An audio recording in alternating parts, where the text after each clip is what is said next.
Alan, will soon be approaching the halfway stage in the World Cup taking place in Brazil. Now, during the tournament, there'll be a lot of players trying to put themselves in the shop window, find themselves a lucrative new contract with a club somewhere, either in Europe or elsewhere in the world.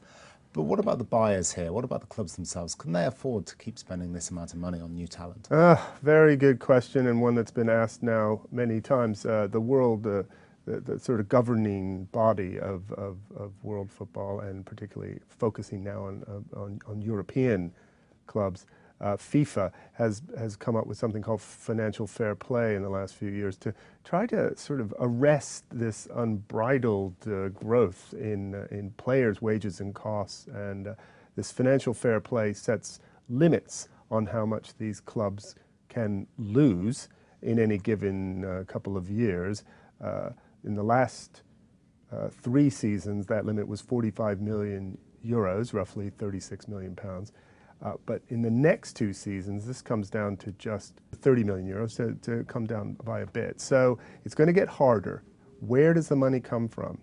It can't all come from sugar daddies and sugar mamas plugging holes in the account. So where does it come from? What other revenue streams can these clubs find? Because no doubt they've all been trying everything as much as they can. Sponsorship, matchday revenues, TV revenues, merchandising, all of these areas have been hit. So where might extra money come from for the clubs? Well, it will keep coming from the revenue line to a certain degree.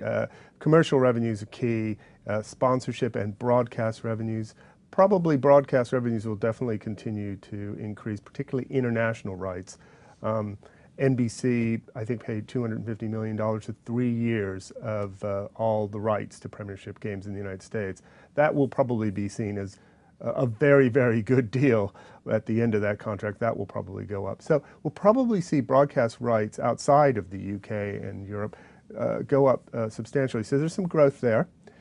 But they're going to need to see, I think, these clubs, some better way of controlling, running their businesses a bit in a more sophisticated way. Some of them have managed this, but not all. And they will probably need to think a bit more about outside financing, I think.